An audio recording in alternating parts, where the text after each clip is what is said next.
મનમાં પ્રગટ થઈ દર્શન આપે છે એવા શ્રી સદાનંદ સ્વામી મહારાજે નમસ્કાર કરું છું. હજારો પરમહંસોની વચમાં વિનયભાઈ વિરાજતા અને બ્રહ્મચારીના વેશવાળા એવા શ્રી સદાનંદ સ્વામી મહારાજ મારા ચિત્તને વિશે ચિંતન કરું છું. સ્વતંત્ર વાતો ના કરશો, મારા કરો.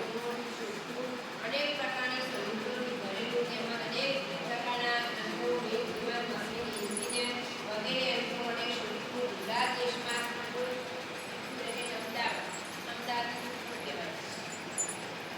અમદાવાદ નામે ગુરુનગર છે. એ નગરના મધ્યભાગમાં વિચારણા સ્કૂલની અત્યંત સુંદર મંદિર છે. તે મંદિર પર ધજાઓ ફરતી રહી છે.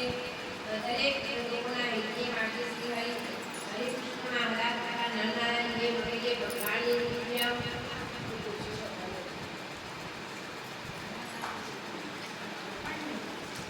મૂર્તિઓ તે મંદિરમાં વાસ કરી રહી છે. વળી અપેક્ષા આગળથી નરનારાયણ ભગવાનનો ત્યાં વાસ કરવાથી આખી પૃથ્વી પર શ્રીનગર અમદાવાદ અત્યંત પ્રસિદ્ધ થયેલું છે. તે મંદિરમાં એક વખત કેરાની મુનિઓના ગુરુ એવા બ્રહ્માનંદ મુનિને નામના રાજા વિનય પૂછવા લાગ્યા. રાજા બોલ્યા કે હે મુનિવાર, આપની પાસેથી સાત જ્ઞાન કેમ સાંભળ્યું? દરજો બધાના વિડીયો લેવાનો ટાળવાની મારા કરતા ઈચ્છા રહી છે.